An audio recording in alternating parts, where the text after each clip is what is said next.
person with no forgiveness in their heart lives with an even worse punishment than death. Welcome to my dojo. This is KungFuPizzaPrty, and I'm your host, Brandon Knight, and today we are continuing our journey to Karate Kid Legends with our review of the Karate Kid Part 2. And joining me here today for the review is a man who lived it. He was there. He was like Pee Wee Herman. He was there. He doesn't have to watch it. He was there. He's one of the priests of the geeks over at Systematic Geekology, which you can check out here on Anazao as well. Pastor Will Rose. Pastor Will, welcome to the dojo. Oh, Brando, thanks for having me here. I've been waiting. I've been listening to your podcast for a while. I'm glad I'm finally in the dojo, and I'll just have to say that I'd be the one to fight for your honor, Brandon. I would be the one to Thank fight you for the glory of love.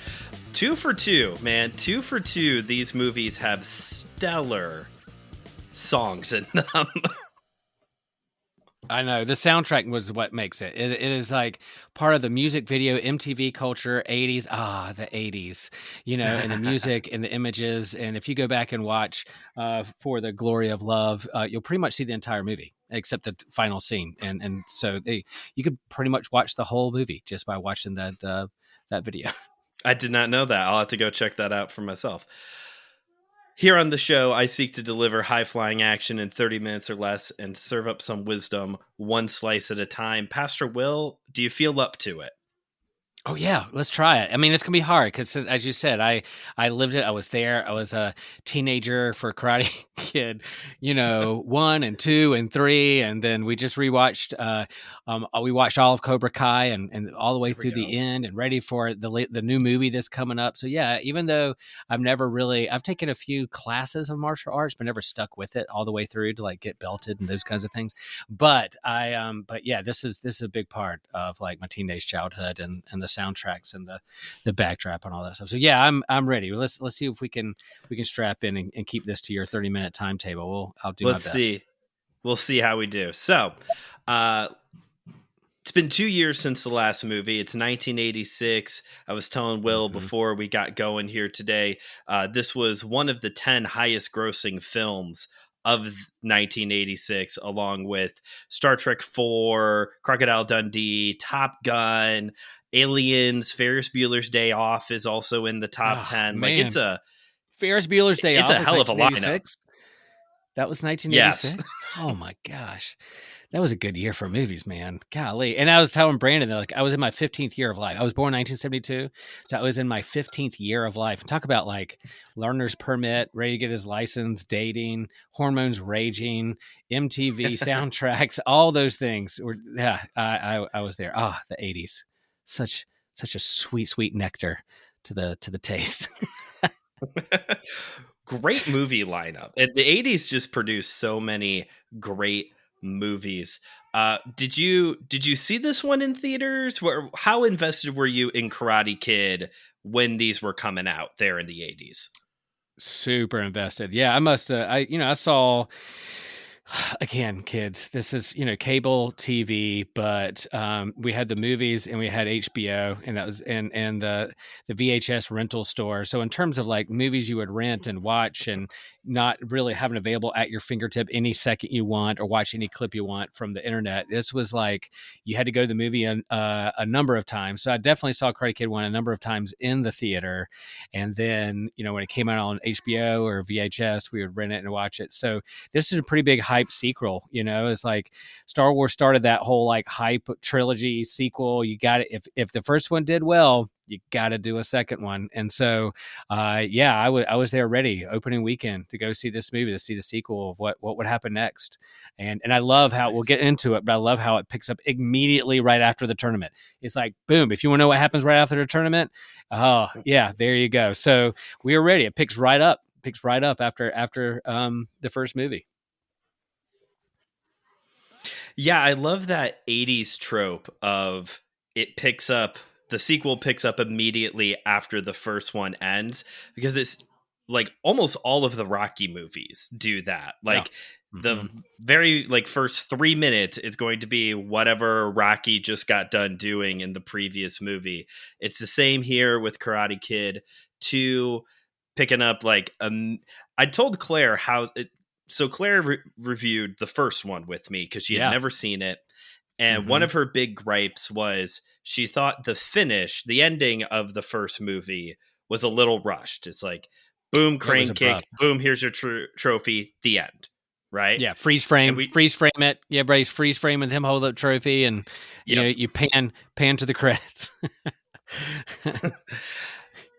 And we talked a lot in the episode about like how it should have ended, how she would have liked a little bit more fulfillment. So I told her how this one starts with Daniel in the locker room showering off, and he's like, "Hey, we got to, start talking about my new career." And Mr. Miyagi goes, "I already know your new career, retirement." So I told her about that, and she's like, "Yes, that is exactly how it should have ended." She felt that that was a more like one more little quick rib from Mr. Miyagi. But I wanted to talk before we get into like specifics, more specifics of Karate Kid 2. I want to talk about sequels in general. Yeah. Okay. Yeah. So sequels always have a really hard time. They're always put into a difficult situation of either being the first one again, or, like they say in Scream 2, it's just revved up violence for the second movie. Occasionally you have something like The Godfather 2, Terminator 2, Empire Strikes Back, where it's like genuinely better than the original. When it comes to Karate Kid Part 2, I don't think there was any chance that this movie was going to top the original. That first one is iconic 80s must-watch film. But for me personally, I thought this movie was solid. It is a good follow-up to the original. It's not the first one again. It kind of got its own story going. I thought it was a good I thought it was a good follow-up to the original. What about you? Yeah, I 100% agree. Like all the tropes are there, all the things you love about these particular characters are still there, but they add more to the story, because if you're like, the first one was the played into the mystery of the sensei, of Mr. Miyagi, right? We knew a little about him, but there were little clues that he has a backstory, a dark past. There's a reason he's here. There's a reason he fled his homeland, and he had a love. He had some heartbreak, and you just didn't know what that was. So the natural progression of the story is to fill in his backstory and to answer some of those stories that you were wondering about from the first one. And they answer those, and you get to see Daniel looking at him through those eyes of like, oh, I'm here for you. As you were there for me when I was going through my hard times, I'm going to be there for you with your heartbreak and reconciliation and the struggles that are there. So and being in kind of a foreign land and him learning about Japanese culture and the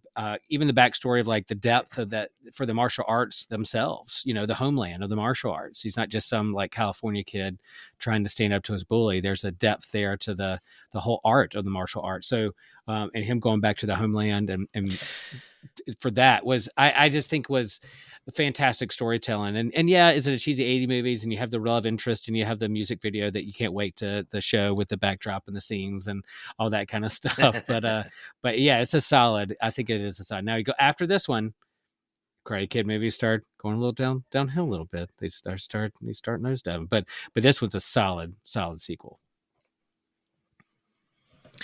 At least the third one has Terry Silver. Terry Silver is a good bad guy.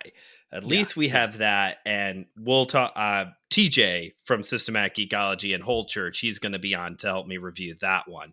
Trying to get like a whole mix of people for this. There's so many movies. Might as well try to invite as many people as we can. But yeah, I agree with you. I really like this whole.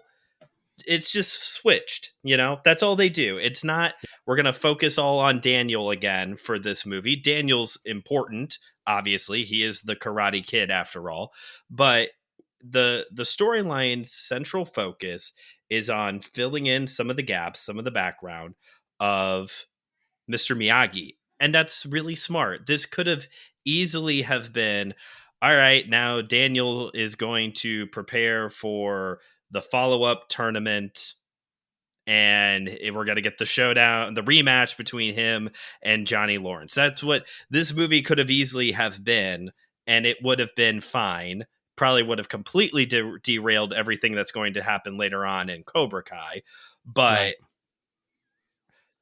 But yeah, I think it was a really smart move, and it's really solid. I know it got panned a little bit by critics from what I read, but also Pat Morita puts on such a good performance here. Yeah. Ralph Macchio is Ralph Macchio, but Pat Morita is putting on very good performances in these movies. Yeah, I agree. And another aspect of this movie is like, it's the one thing if it's a tournament, is to get back at your bullies, is to, win the girl in your hometown and, fight that way. But another one, when you like amp up and level up, when it's like fight to the death and there's like Yeah. honor involved, it's like, wow, there's like life and death situations. One thing just to be like, being the kid on the outside on the margins and being bullied. Right. It's another, I mean, that can be life and death too in a lot of ways, but this particular movie like really amps up, like this culture is like, yeah, we're fighting to the death, and honors involved when it comes to that. And I love how it's sandwiched. We'll talk more about the movie from the beginning, what happens at the beginning, and then how they sandwich it at the end. The callback is pretty good. Yeah. So let's go ahead and, for those of you who are listening or watching this that you've never seen Karate Kid Part 2, you're probably, if you're a Cobra Kai person, you're going to be familiar with one of the characters who gets introduced here.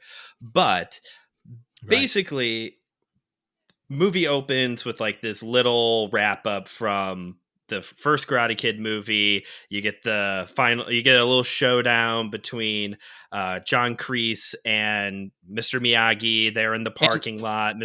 And let me say, that is the showdown we all wanted, right? Isn't that the fight that we wanted in the first one? Just have them two fight at some point, and they gave each other stink eyes, but they never fight. So you're like, here at the beginning, you're like, we're finally going to get the fight that we wanted: Mr. Miyagi versus Kreese, Cobra Kai versus Mr. Miyagi. But then the way he fights in that fight scene is just like, again, Mr. Miyagi is the coolest. He's the absolute coolest. He's ducking punches. His non-action, non-violence is bringing dishonor to the other, injuring the other by just slightly moving, not even throwing a punch. Mm-hmm. So I think that's pretty interesting. And I didn't even realize this until much later on. Like, I finished the movie and I'm just kind of sitting on it, and I realized even from that very beginning, Mr. Miyagi is doing the drum movement. That's all he's doing. He's just doing the shifting. That's so I'm good. really excited. Yeah, that's I'm good. really excited to talk about the drum thing. Yeah. I'm excited to talk about the drum thing when we get to it, because Crane Kit, we'll get to it when we get to the big showdown fight at the end. It fast forwards 6 months later, and we find out that Daniel and Allie have broken up, and she's now in love with a football player at UCLA. Of the entire movie, this was the one part that I did not care for. Just how quickly they write off Allie when she was... Yeah. I know season 3 of Cobra Kai is coming. Like, I know we picked this thread back up much later on, but right there in the moment, I was kind of like, oh. So, like, the person that this whole story was revolving around in the first movie, we're just done. We're just done. Yeah. Moving on. It's almost like Daniel needed a new love interest overseas in another country, and he couldn't have the complication of cheating on another girlfriend while he's there. Yeah. So it's almost like there's another woman involved. To fight for the glory of love. Just going to keep bringing that back up. That's right. That's right. Daniel also is frustrated because his mom is being relocated to Fresno for the summer, but they're going to come back, which is a nice little like tease that, oh, now he's going to go to Fresno and train in a different martial art with somebody else. Mm-hmm. But instead, Mr. Miyagi receives a letter from Okinawa, where he grew up. His father is near death, and he's being called back home to see his father one last time. And this is when we start to get a lot of the details filled in on Mr. Miyagi, because Daniel naturally asks, so, like, why did you leave in the first place? And it turns Mm. out that Mr. Miyagi, when he was, I think he says 18, so when he was a teenager, he had fallen in love with a girl in his village. She was promised to be married, that old tradition, being promised to be married to, wouldn't you know it, Mr. Miyagi's best friend, Sato. Mr. Miyagi is like, no, I am still going to marry her. Screw tradition. I'm going to do it. Sato challenges him to a fight to the death to restore his honor because he felt like Miyagi was stepping all over it. Mr. Miyagi he says at one point, you have to put principle before passion. So, as somebody who is very nonviolent, not a fighter, he leaves. And that's when he ends up in America. And when they end up getting to Okinawa, you find out that those two never got married. The woman, Yoki, I think it was her name, Yoki Yep. and Sato, they never did end up getting married. She's like an old maid now. But I did have a question for you, going back to the original movie for a moment. Yeah. So one Hmm. of like the emotional moments of probably the biggest emotional moment of the original movie is when you do get this glimpse into Mr. Miyagi's life when he is drunk, mourning his yearly mourning of when he finds out that when he was serving in World War II, his wife and unborn child had been killed. They had died. My question for you is, with this new edition of, and then before that, there was also another girl from when he was 18. Does that undermine this whole thing that happens in the first Karate Kid movie? Or does that just add like an extra layer of depth to Mr. Miyagi's character? What do you think? Yeah, I think it adds another thing. I mean, it was one of those things. Just like that was. I think in the first movie, you're wondering what his story is, why he's a loner, why he doesn't have a family, why he's really quiet and to himself, and you get a little depth there of like a past family life, and he's mourning something. He has problems too. Not just Daniel is dealing with problems in family and life is hard. You know, you don't understand. I'm a kid. You know, that kind of thing. But yeah, that we have all had experiences where we've grieved before. So, but when you get to this movie, I mean, I didn't quite remember who he was mourning or not. I just kind of assumed it was the same story. But yeah, it's different. But yeah, you're kind of like, yeah, there's even more backstory of him, you know, family, best friend, 18-year-old, you know, lost love, so might as well move on and have another family. So yeah, I didn't think about it that deeply, other than this is just a person that has mystery, but also has his own grief, his own complications, and he's no different from the rest of us. No matter where you are from around the world, we all experience love and loss and heartbreak. Which is definitely a running theme. Love, loss, and heartbreak. That is definitely a running theme throughout this movie in Mm-hmm. particular. I did, at first, I was like, oh, maybe that does, well, I'll just say it. Maybe that does sweep the leg a little bit from the first movie. Yeah. But the more I thought about it, the more I was like, no, that they could have left him a very flat character. You know, it's the 80s. We're still, not depicting Asian Americans, Asian characters all that well in media. Looking at you, 16 Candles. We know what you did. Um, but John and Hughes. even still, even still within the Karate Kid, Mr. Miyagi is a bit of like this walking book of proverbs, which is its own issue in of itself. Mm-hmm. Mm-hmm. But I do really like that they are making him a fuller character. And so Yeah. yeah, why not? He had a teenage romance that, ended in either I'm going to leave or going to have to fight to the death. Did you ever have to fight to the death or surf? for a girl? Surf to Did the you ever have death. to do? Yeah, Is did that I a have a thing? surf competition? Like I've been in surf contests and surf competitions, but never had to like surf to the death to win a girl's hand or honor before. Yeah. I definitely surfed in order to impress girls, or thought I was. Okay. There's added pressure of being in the water and going, I'll bet they're watching me surf, and then I catch a good wave and I come in like, did you see that wave? Like, no, what are you talking No. about? I was reading. I was looking somewhere Right. else. I was talking to my friend. I'm like, dang it, you didn't see that? You didn't see my wave? But yeah, I mean, I think they probably didn't know they were going to get a sequel, so they probably just writing their story for the first one, Sure. and probably didn't even think about like, oh, what's the continuity here? They're like, just Right. write another story for the sequel. Like they were like, oh, that first one was really popular and made a lot of money. Let's do a second one and do another kind of MTV video around this classic love story ballad, rock ballad. So I think that they probably weren't paying attention too hard. Similar to Luke and Leia being siblings. You just kind of Right. keep going. We're just gonna keep moving. We're just gonna keep moving. Just keep moving. Just keep moving. Move along. Move along. Move along. You're not gonna notice. So they end up in Okinawa. Daniel is able to convince his mom they're in Okinawa now. And Daniel does a really good job throughout this. They did really good writing of Daniel, of not just being like, I'm a stereotypical American. You have to do everything my way. Like he genuinely is trying to learn. Like he even has a Yeah. book of Okinawan history, which I thought was really Mhm. cool. At one point, they're like, hey, or Daniel's like, hey, you don't think Sato, who is like the guy who's teaching karate there now, he's like the big guy in Okinawa now.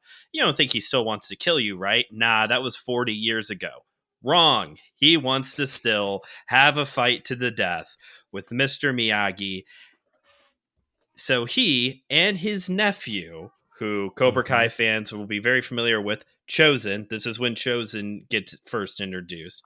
Him and Yeah. his nephew and their cronies are just making life miserable for Mr. Miyagi, Daniel, the village that they're staying in, until Mr. Miyagi finally agrees to have this showdown. Two old men are going to go head to head, fight to the death. But a very interesting turn of events. There is Mm. a tropical storm that hits the village. Yeah. Chosen leaves his uncle for dead, only for Mr. Miyagi and Daniel to go discover no, he actually is just hurt. They save him, and then Sato turns. We get a redemption arc. One of the Yeah. few villains we actually get a redemption arc for here in this franchise. He seeks the forgiveness of Mr. Miyagi. And that takes me to the line I opened the show with. It Exactly. happens all the way there in that parking lot scene early on.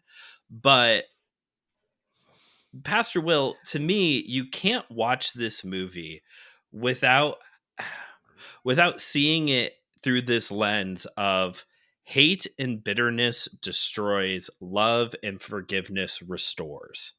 Would you Yeah. say that this is like one, there's many, but one of the main overarching themes of this story?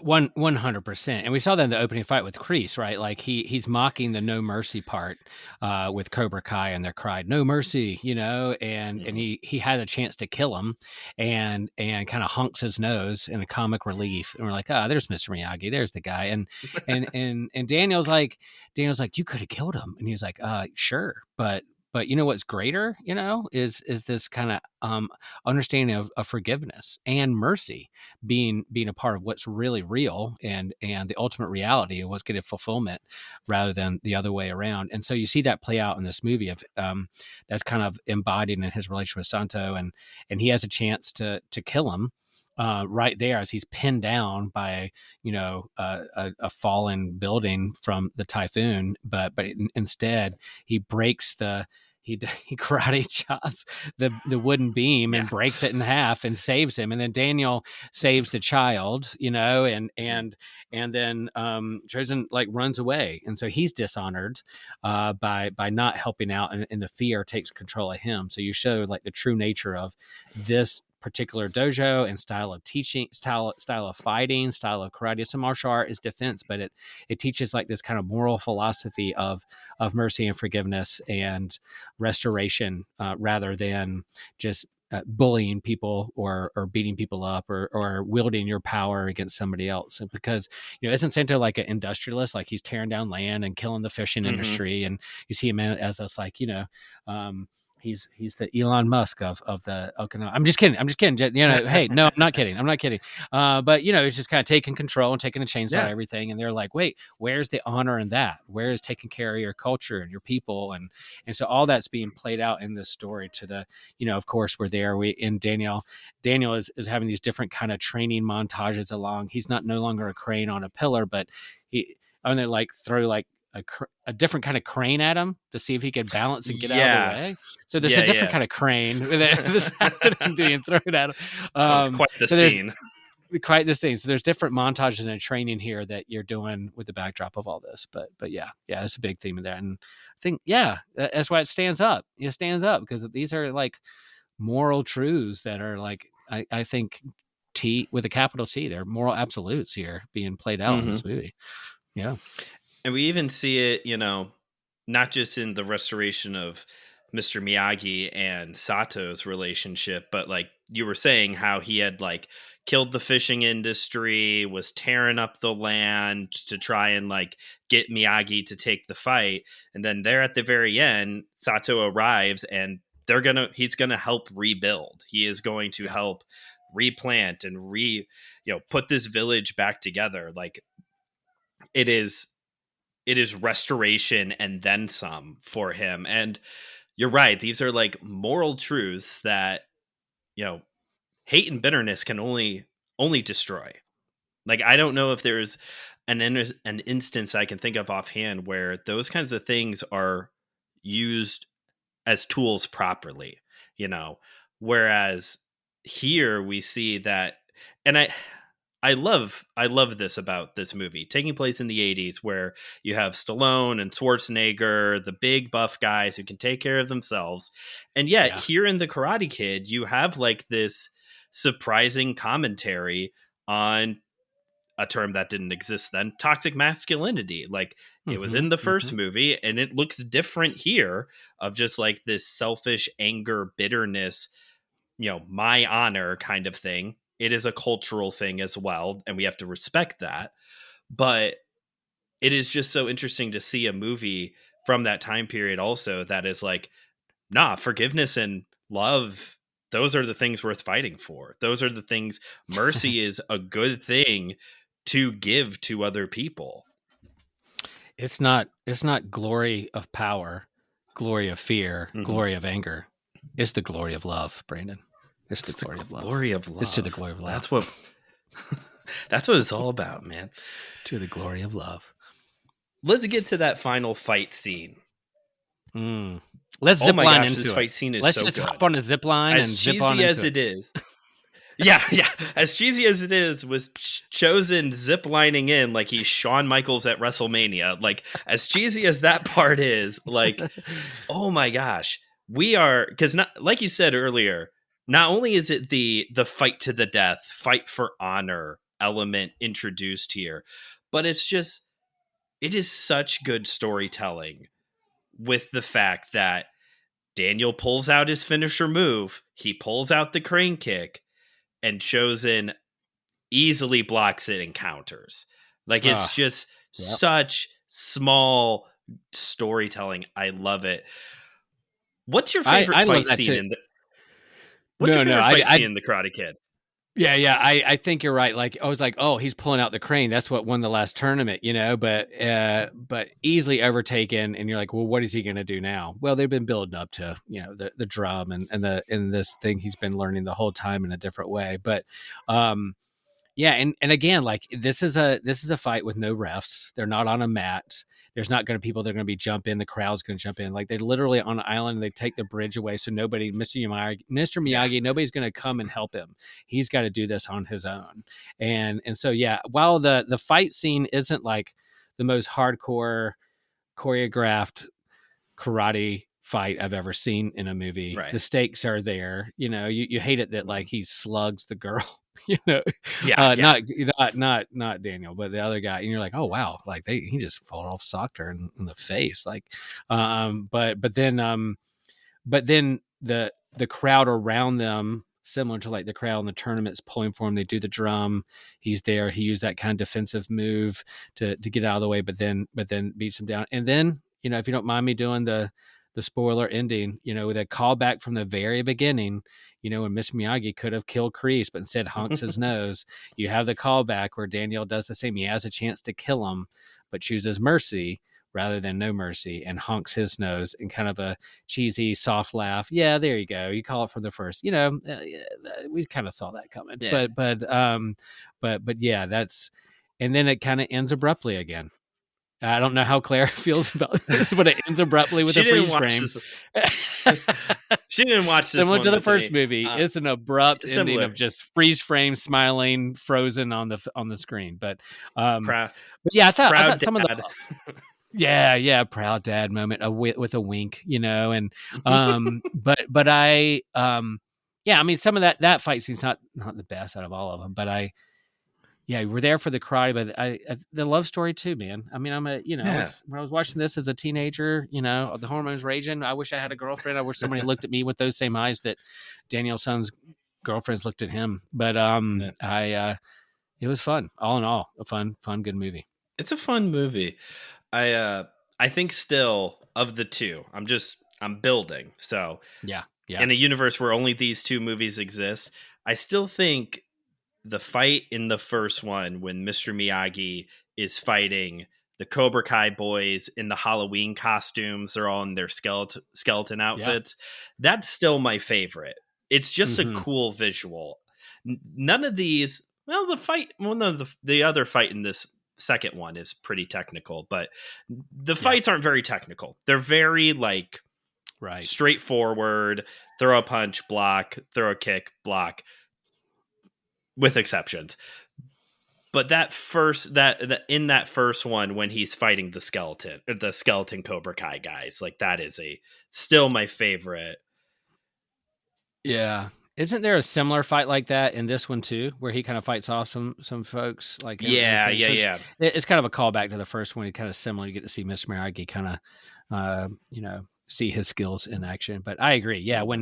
Because that's such a surprising thing. Doesn't he kind of, in the first movie, he kind of pounces almost like a frog. Like he just kind of jumps off this building and lands off the fence, and the shadowy figure comes out of nowhere to save Daniel and pulls him back. So that was kind of like, oh yeah, here he comes. That's the guy. Yep. And Daniel's losing consciousness, so it gets kind of blurry during that's a fun one. That's a fun one. Who is this helping me? I can't see. Yeah. I think he calls him Spider-Man in the next scene. It's like, where does Spider-Man go? I really like that this whole the crane kick gets countered part. Not just because I'm the goofy martial artist who's the crane kick's actually not that effective, but because it is such good storytelling. You've built it up as here it is in the first movie. Here it is, the big moment, and it gets countered so easily. So now Chosen is a better fighter than Johnny Lawrence at this time, because he countered it, right? And it does put it in this what is Daniel going to do then? Well, like you said, they've been building to it this whole time. I like the drum. I think I wrote it in my notes as the drum movement, because it's presented in different ways all throughout the movie. At the beginning, and when Daniel's first learning it, it's just kind of this sidestep technique, just very defensive, just get out of the way. Just move out of the way. Is that more like a keto? Like kind of a keto style of using your weight and counterweight against the other? Yeah, it would be a little bit of Hapkido, Aikido, a little bit of even just basic boxing of just moving out of the way of your opponent. Then you have the ice block scene where Daniel uses it to break a ton of ice blocks. I've never broken an ice block. That's not something that just happens, but it looks cool on TV. That's for sure. Sure. And then here it's this double, he's just double clutching and just beating the tar out of Chosen to finish it up. It's an interesting, it's not a technique like the crane kick. That is what it is, Whereas this is more of how you utilize it. this motion Yeah. that you do. And I like that a lot. It's very like, if it's like a video game, like Johnny Lawrence was one boss, he defeated him, and now he had to learn a new skill, and now he's got the new bigger boss to fight. Like it's good. I like it a lot. But as Pastor Will takes care of business there, it does look like that we are gonna be slightly over on the 30-minute mark. We're doing pretty good. We're slightly over. I'm proud So of us. is there anything else you would like to say about Karate Kid 2 before we start wrapping this up? No, I again, I just reflect back on as in my 15th year of life, in this, watching this movie, and his love interest, this girl is as pretty and as cute as you can be. I mean, I just remember just being smitten with this new girl. Yeah, I love Elizabeth Shue. I thought she was a great love interest, but man, I just remember being in the theater going, golly. Sure. She is pretty, and so going back and watching the Chicago or the Peter Cetera music video to the Glory of Love, and they show the different scenes. You see the montage of the movie, and yeah, man, it's a good flow. I remember that was a big song back on the radio in the day, and I might go power lift weights to it tomorrow. I think I'm gonna lift weights to that movie, that song tomorrow. It's a good weightlifting. There you go. Song. Chicago in general, like you get that brass band going in the background, like that's good. I could see that being good weightlifting music, and I'm sure that gave you all the feels to watch that music video again from it did 15-year-old. It's me all in the feels. Yeah, that's awesome. All right, so for listeners who are dropping in for the very first time, I promise to deliver episodes in 30 minutes or less. When that does not happen, I have to take on a challenge to repay my debt and restore my honor, much like what happened in this movie. Yeah. So, Pastor Will, you're going to help me with this. It's very simple. This is all you have to do. You ready? I need you to give me a number between 1 and 20, a whole number. Okay. 15. 15. Okay. So this is what I'm going to do, and I'll post a reel as the receipt for all of this. I'm going to go on Tubi. I'm going to go to their martial art movie section. I'm going to scroll to the 15th movie, and whatever it is, I'm going to watch it and record an episode of it. So be on the lookout for the reel to confirm the movie. If it's one I've already done, I reserve the right to go to the left or right of it. Go up or down. This is the thing. So I picked 15 because that was my 15th year of life. If you've already seen that one, round down to 14 because I was literally 14 years old at the time. So do that. Gotcha. There you go. There we go. So 15, if it happens to be one I've already done here, we'll do 14 instead. Be looking for that reel to find out what the movie is. And also, and be looking for that drop when it happens. So thank you, Pastor Will, for taking time to reminisce and review this movie with me. And if any of you haven't listened to Systematic Geekology yet, I'll drop a link for it in the description of this episode. Thank you all for listening. If you haven't yet already, please rate and review Kung Fu Pizza Party wherever you get your podcast. Pass this episode along to a friend. Follow the show on Instagram at KungFuPizzaPrty, on Letterboxd, KungFuPizzaPrty, where you can get a little taste of what the review is going to be like before the episode comes out. So if you are already following the show on Letterboxd, you already would have known that I thought this was a solid sequel, because that was the review I wrote. Insider info. Again, thank you all for listening. This has been Kung Fu Pizza Party, where I have attempted to deliver high-flying action in 30 minutes or less and serve up some wisdom one slice at a time.